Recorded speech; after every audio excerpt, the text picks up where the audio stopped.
Ouais, ça va tellement bien. Je suis tellement heureux de te retrouver pour la Cross Guild. Allez, let's go, on peut y aller directement. On démarre pour la Cross Guild du chapitre 1166. En quelques mots, qu'est-ce que tu penses des couleurs de Xebec? Blanc, bleu. Ah, tu parles des couleurs, oui. En vrai, j'y pense que je vois qu'il y en a beaucoup, à mon avis, qui se sont dit, mais c'est baggy! Franchement, honnêtement, je vais parler un français tellement. J'en ai rien à foutre. À un niveau stratosphérique, frérot. Allez, ça commence. C'est du jamais vu dans l'histoire de la vue. Ça C'est du commence. jamais entendu dans l'histoire de l'oreille. Bah, je me dis, en fait, si jamais il a un lien avec Baggy, ça sera plus fun et drôle qu'autre chose. Tu sais, Baggy, il n'est pas porté par une volonté de malade mental. C'est pas le personnage qui suit une prophétie. Bon, je suis pas sûr que quelqu'un lui ait raconté la prophétie des Dévis et que tout ce qu'il fait là pour l'instant, c'est pour accomplir la prophétie des Dévis, contrairement à un Barbe Noire. Barbe Noire, c'est ultra intéressant parce que Barbe Noire, tous les plans qu'il utilise actuellement, c'est pour un plan plus large et nous-mêmes, on le connaît pas. On sait qu'il a un plan plus large qu'on ne connaît pas. Baggy le clown, on a été dans sa tête à ce clown. Donc ce sera un beau clin d'œil.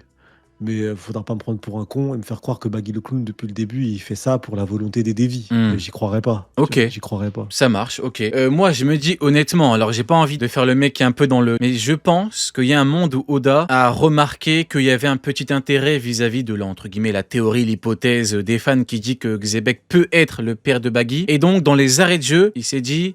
bleu, blanc. Parce que Barbe Noire a les cheveux noirs, Eris n'a pas les cheveux noirs. Tu remarqueras qu'il n'y en a aucun des deux qui a les cheveux noirs. En vrai, au début, je trouvais ça intéressant. Le côté, j'en parlais, je dis ouais, c'est possible, tout est possible. Mais depuis qu'on a appris la volonté des Dévis et tout, qu'on connaissait pas, on savait pas que c'était un Dévi, on savait pas pour la promesse, on savait pas pour ça, on a appris récemment. Donc maintenant que ça porte quelque chose de beaucoup plus balèze, je me dis ça serait beau pour le clin d'œil. Mais c'est tout, frérot, en vrai. Ok, ouais. Toi, tu Ouais, penses que ça pareil. serait, Non, tu vois moi en fait, quand il y avait le truc, je disais en vrai de vrai, tu sais, je rigolais vu que... Ouais, je me rappelle, on Tu disait te en rappelles du vrai, montage de là? vrai. Ouais, voilà. Oui, je me rappelle très bien. En Je me vrai de rappelle vrai, très, très bien. mais en fait, il aurait fallu que quoi? Il aurait fallu aurait que en fa- termes de temporalité, c'est compliqué, donc Il ouais. aurait fallu que sur la ruche, ouin, chica, ouin, ouin, ouin. Ouais. Je préfère me baser sur les propos de Shaki quand elle a dit ouais, ça m'énerve maintenant qu'il y a une autre femme, tu me calcules plus, tu vois. Je préfère être dans ce truc-là. Si jamais ça doit être le cas, c'est un beau clin d'œil, c'est beau. Mais depuis, on a appris des choses quand même entre temps, on est obligé de les prendre en compte. Je trouverais ça beau pour un clin d'œil, mais pas plus. Ok, bah du coup voilà pour les couleurs de Xebec. Maintenant, on va pouvoir y aller comme d'habitude. Hein, une note dans le chat. Bien évidemment, faut pas oublier. Dans les commentaires, n'hésitez pas également à écrire votre note. Dans le chat, votre note vis-à-vis de ce chapitre. Et Sony, une note et un avis global. Alors, une note, je vais me faire insulter. En fait, en termes d'information, c'est ultra intéressant. On apprend énormément de choses. Après, le chapitre en soi, j'ai du mal. Je vais lui mettre 6 sur 10, mais j'ai du mal. J'ai du mal sur plein de choses. On va revenir. Et je trouve que 6, ça reste une bonne note. Je trouve qu'il se passe pas mal de choses sans nous, encore une fois. En fait, j'aime pas comment c'est raconté. J'aime ce qui est raconté, mais j'aime pas la manière dont ça nous est raconté dans ce chapitre. J'ai du mal avec comment c'est structuré, j'ai vraiment du mal. D'accord, ok. Et toi, du coup? Ben du coup on en a parlé. Alors moi, le problème c'est que je suis biaisé parce que j'ai découvert, hein, contre toute Je attente, moi je le savais, mais bon, que Dragon était un pro-Rio, que Garp s'est fait insulter par son propre fils et que bah de facto ça faisait d'Oda un pro-Rio. Donc en fait ça m'a tellement fait plaisir que si je dois regarder globalement en dehors de ce truc-là, je trouve le chapitre plutôt intéressant, plutôt complet. On a en gros il est découpé en 3 parties. T'as Xebec, fin God Valley, t'as Marine, Sengoku Garp et t'as Harald. Le choix d'Harald, on en parlera après. Choix compliqué, mais bon. S'il y a un truc vraiment intéressant derrière, ça peut être pas mal. Mais sinon, pour moi, c'est une très bonne note. Moi, je mets 10 quand même, parce que on a tous différents critères. Et moi, les critères me font dire que c'est un excellent chapitre. Mais je comprends ceux qui sont déçus. Hein, tu sais, comme je le dis souvent, des fois, je comprends pas les gens qui mettent de mauvaises notes. Je dis non, les mecs, vous abusez. Tu vois, mais là, en l'occurrence, je peux comprendre. Du coup, premier sujet, nous avons, c'est la fin. Finalement, la technique finale aura eu raison du Domi Reversi. Hein, on en a largement parlé. Oui. On a dit que bon, c'est un Xebec qui pleure, tuez-moi, c'est pas un Domi complet. Il n'en va pas vraiment de technique. À la fin, il a tout encaissé. Il a pas fait de technique pour contrer. Ou ce qui aurait été plutôt pas mal en termes de puissance, pour le coup, c'est qu'offensivement, il batte sa technique finale un peu comme un Zoro contre le dragon de King, et qu'ils le battent, mais bon, c'est déjà bien qu'ils l'ont fait, hein, et c'est fini. Et du coup, les deux sont KO, et pendant que les deux sont à terre, on a Xebec qui dit « Je dois survivre et quitter l'île ». Sauf qu'on a les chevaliers divins qui viennent. On a les 3 floppers, hein, les 3 qui se sont fait chier dessus et humilier. Donc Garling par Xebec, Somers par Ellie et Maffei par Newgate. Ils viennent l'achever. C'est un sujet global. Je sais que t'en as gros sur la patate. C'est Un obligatoire. gros sur la patate. Donc tu vas nous donner ton point de vue et puis je te répondrai. Bah, je trouve ça cool dans le sens la malédiction est levée, donc il y a possibilité de lever la malédiction sans tuer le porteur. Parce qu'il y a quand même Xebec qui se pose la question, il se dit je vais pouvoir quitter cette île vivant. Ça veut dire qu'en vérité, sans l'arrivée des chevaliers divins, il aurait survécu en fait à tout ça. Donc l'attaque ultime de Roger et de Garp ne suffit pas à tuer Xebec. Un Xebec sous Domi, un Xebec qui était en train de lutter inconsciemment, qui essayait d'utiliser la voix de toute chose pour communiquer avec eux. Celui-là, on n'a pas vu forcément d'attaque extraordinaire. C'était un combat de MMA. Le combat, et à la fin, le dernier coup, comme tu le dis, c'est pas un clash de puissance. C'est lui qui encaisse l'ultime attaque de Roger et de Garp combinée. L'information qui est terrifiante, c'est que ça ne le tue pas. Ça c'est terrifiant. Ça montre vraiment à quel point ce Xebec, il est pas normal. Il était au-dessus de Roger et de Garp. C'est vraiment terrifiant. Il allait survivre. Il était vivant. Après, il y a ces trois lâches qui débarquent là, nos chevaliers divins, avec la grosse fraude qui est Garling. Non, vraiment, c'est vraiment une fraude. Lui, il m'a dupé. Je suis désolé, je te coupe 2 secondes. Hein. Vas-y, Mais, vas-y. je sais pas si tu te rappelles, en Cross Guild, en plein God Valley, j'ai dit Garling. Je sais pas si tu te rappelles, Garling, à mon avis, c'est lui qui va finir Xebec. Au Oui, final, oui, oui, il oui. l'a fait de Il l'a façon fait, il l'a très fait. lâche, Ah, il l'a mais fait, mais de façon le extrêmement résultat, lâche. le résultat, c'est qu'au final, c'est bien lui qui l'a fait. Je tiens à le dire, hein, parce que beaucoup m'ont vu comme info, m'ont dit ah mais tu comprends. Je dis ah les mecs, on sait pas, hein, peut-être que sur un malentendu, effectivement, sur un gros Ouais, malentendu, c'est cet enculé qui l'a fait. Mais bon, Sur que un voulez-vous, move de- il avait pas le choix. Hein. Le mec était beaucoup trop fort, il fallait bien qu'il Non, le fasse comme ça. Je t'écoute. sur un move Mais en fait, cette partie-là, je la comprends pas. En fait, cette partie-là, ce qui se passe là actuellement dans le chapitre, moi, ça me pose un gros problème. Je peux pas passer outre et dire qu'il n'y a pas de problème, il y a un gros problème. Donc soit en fait, il y a un gros problème parce qu'on nous conte pas toute l'histoire à ce moment-là et ça va nous être expliqué durant Elbaf pour nous montrer comment toucher réellement un chevalier divin avec Gaban qui parle, soit ça nous est jamais montré et il y a un problème. Il y a Roger et Garp au sol. Garp, il est utilisé comme outil de propagande par la suite. Donc il y a Roger au sol, il y a des chevaliers divins qui arrivent, ils ne tuent pas Roger en fait. Ce n'est pas possible. Pour moi, il n'y a qu'une seule explication possible, c'est que Rayleigh et Gaban soient venus, qu'ils ont affronté les chevaliers divins et qu'ils ont réussi du coup à s'échapper avec les deux. C'est la seule explication logique et cette seule explication logique me saoule parce qu'en fait on le voit même pas. Donc soit on le voit pas et on verra à Elbaf un autre flashback. Quand on reviendra dans le présent, on aura un autre flashback de Gaban qui nous explique comment toucher les chevaliers divins avec sa confrontation contre Somers, parce que Somers avait été terrifié quand il a vu Gaban. Il y a possibilité qu'ils se rencontrent, mais ça voudrait dire retourner sur cette scène-là. Je trouve ça dommage. J'aurais bien aimé dans la construction qu'on puisse voir en fait cet affrontement, même un échange. Je suis preneur même d'un clash. C'est la fameuse. Je suis preneur d'un clash. Ouais, là, tu ça prends se fait tout en quoi, off le sans moindre nous. truc, Ouais. la moindre Parce que miette. là, en fait, il n'y a rien. T'imagines, il dit oh, je vais pouvoir quitter cette île. Ah, on dirait que non. Roger et Garp, tirez-vous, vous n'avez pas à mourir. Après, il se fait tuer. En tout cas, c'est ce que Oda essaie de nous montrer. C'est ce qu'il nous montre pour l'instant. Et après, ça part où est Rox et ça finit par Rayleigh qui dit il a été tué. Est-ce qu'ils sont arrivés à temps pour les sauver et donc ils ont affronté les chevaliers divins et ils vont assez bien? Ça expliquerait potentiellement pourquoi est-ce que Rayleigh a des bandages après, pour être une explication pour les Ouais. bandages. Mais quoi qu'il arrive, pour moi, ça me dérange Je que ça comprends. soit fait sans nous. C'est hors Mm. God Valley. Donne-nous le Seigneur des Ténèbres. En plus, c'est le duo Sanji-Zoro de l'ancienne génération. Affronter 3 chevaliers divins. Enfin, offre-nous ça. Je t'assure que perdre un chapitre, entre guillemets, je dis perdre, avec 6 pages là-dessus, ah ben, j'aurais mangé ça tous les jours de l'année. Ça aurait été incroyable. Tu vas voir le Seigneur des Ténèbres en action. Enfin, j'aurais aimé. Dommage. Donc, si jamais on n'a pas ça, si jamais on n'a pas à Elbaf ce passage ou une explication de ce passage, pour moi, c'est une incohérence de malade. Alors, je comprends totalement ton point de vue, et c'est vrai que t'as même pas, si tu veux, l'excuse du, en fait, ils l'ont éjecté loin. Il est bien devant eux, hein, donc concrètement, il doit y avoir quelques mètres, et si tu le plantes, t'es censé finir les autres. Maintenant, si je me fais un petit peu l'avocat de la cohérence de force, je me dis, allez. écoute, Garling, tu connais le tempérament du monsieur, tempérament du bonhomme, il a surtout voulu se venger de Xebec qui l'a humilié. Pour les autres, il les voit à terre, inertes, il se dit, l'île va disparaître, dans tous les cas, ils vont crever. Donc j'ai pas besoin, entre guillemets, de salir mon épée pour les planter eux. Maintenant, c'est une excuse pour justifier la non-action de Garling. C'est une excuse, ça peut être une Voilà. raison, ça peut être une raison. Concrètement, moi, je pense que ça peut être ça. Maintenant, t'as totalement raison, dans la mesure où, effectivement, on aurait pu avoir le combat. On aurait C'est une pu. ouverture incroyable. Ils sont là. En plus, il y a la ref à Alabasta, comme on en parlait. Zoro qui sauve Smoker. C'est sympa, c'est un beau clin d'œil. Bon, on parlera pas de Bogart, hein, je pense que c'est fini l'enterrer. À mon Non, avis, dans non, la non, version c'est bon. L'autre fois, j'en ai parlé pendant 10 minutes. Allez. peut-être, et ça c'est vrai par contre, parce qu'il faut quand même. Peut-être que dans la version thaïlandaise, on voit pas sur le côté droit là, il court à côté. Non, mais ça on a m'a été dit, coupé. c'est peut-être l'ami imaginaire de Garp. Il n'existe pas. Peut-être qu'en fait, il n'existe pas, il est que dans sa tête. Bon. Et peut-être que oui, il a le niveau de Rayleigh, ce Bogart-là. Peut-être. Dans sa tête, il a le niveau d'Imou, frérot. Peut-être, hein. C'est sûr, dans sa tête. C'est Joy Boy et Davy Jones. Réuni. Dans sa frérot. tête, il a fendu le ciel 40 fois. Vas-y, Dans on sa va pas tête, commencer. non, c'est Vas-y. une dinguerie. Enfin bref. Mais non, non, pour moi, c'est vraiment cette phase-là qui me dérange sur le démarrage Et du je comprends.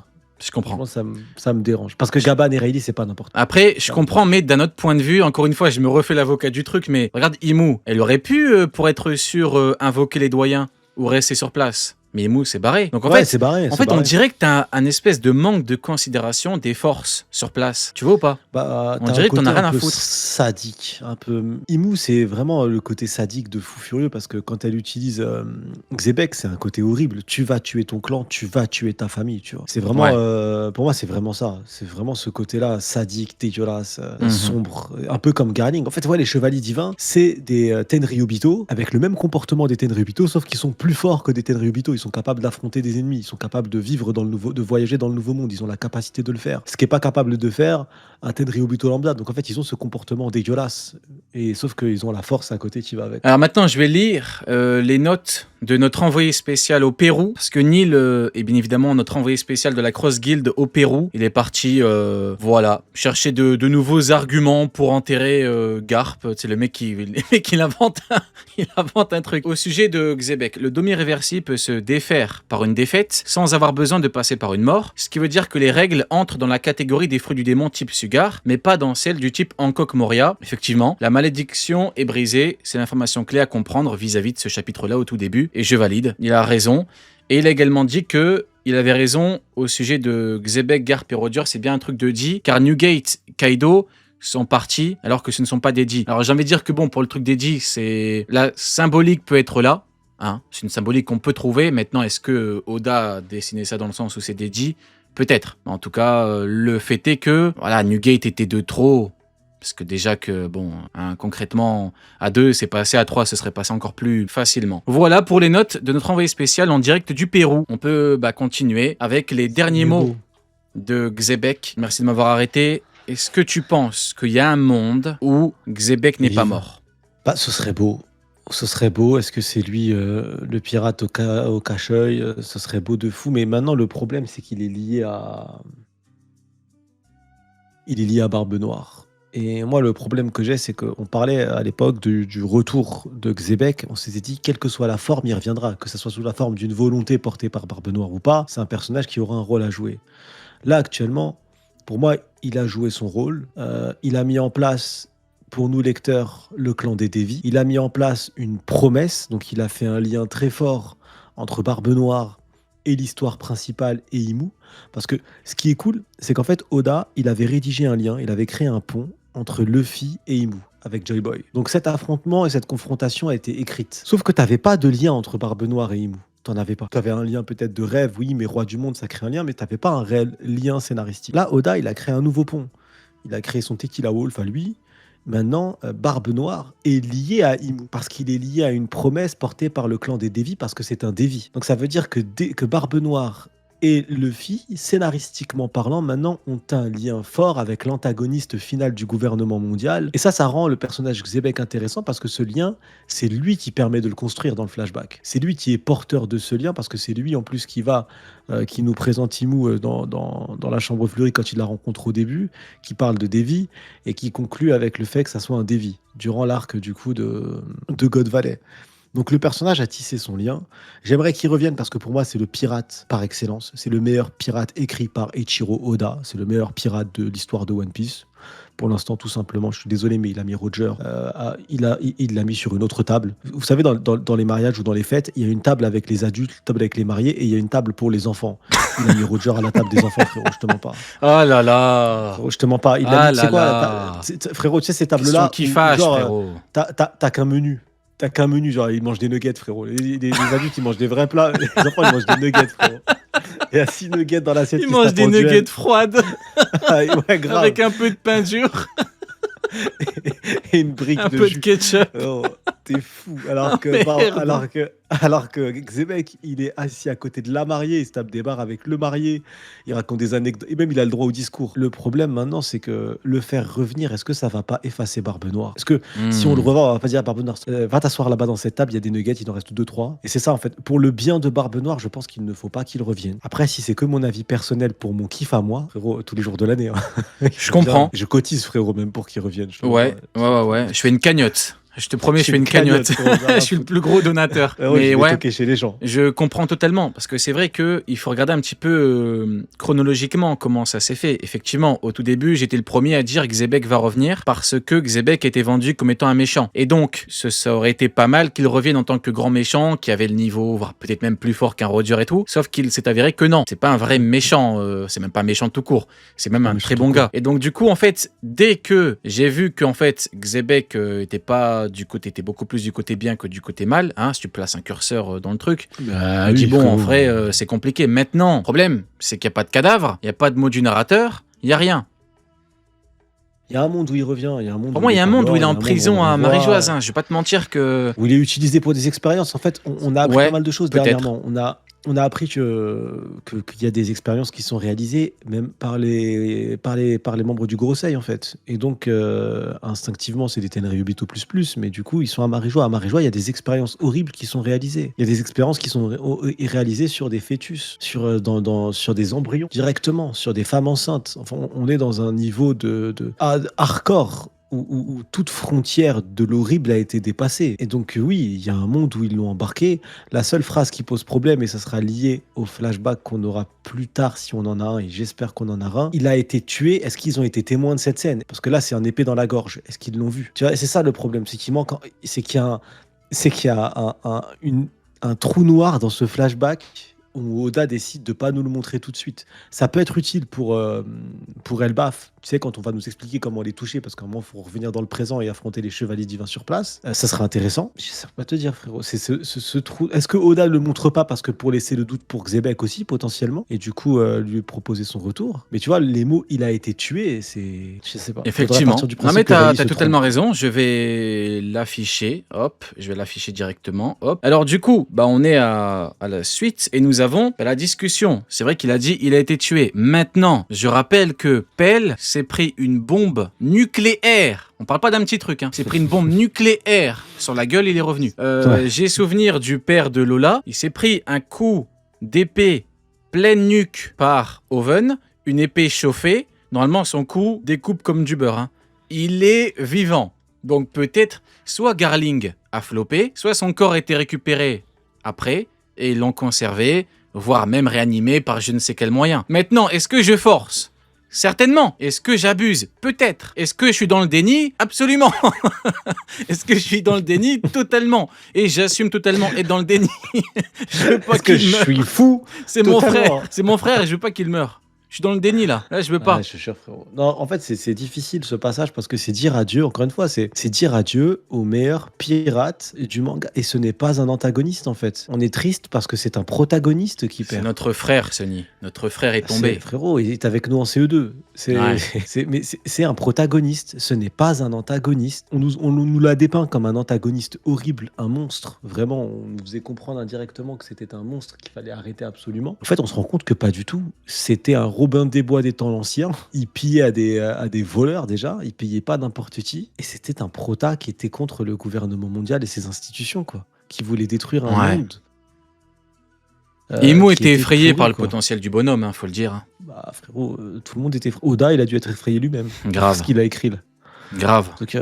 Donc c'est en fait et l'impression que certains fans ont. Putain, j'ai l'impression que Xebec on le connaît depuis longtemps. C'est parce que l'écriture de Xebec est géniale. L'écriture de Xebec est incroyable parce qu'en fait Xebec il est dans le manga depuis très longtemps. Il est dans le manga depuis des années en fait. Il est dans le manga depuis nous a parlé de lui à la rêverie. À partir de là, il était dans l'œuvre. Et je sais pas si tu te souviens à l'époque, frérot, toutes les théories de zinzin sur lui, où tellement on se disait que c'était impossible qu'il y ait un mec qui soit capitaine de Big Mom, de Kaido, de Barbe Blanche. Ben Ça partait oui, des fois sur ben c'est une oui. alliance de pirates en fait. Il n'est pas leur capitaine, mais c'est une Évidemment. alliance de Mais voilà flotte. pourquoi on parlait, C'est leur capitaine. tout le monde parlait d'un Roger Prime à la base. Parce que pour faire tomber Inimaginable, frère. ce type-là, il fallait au moins, Ouais. c'est le minimum, il fallait au moins Roger Prime. Au moins. C'est ça.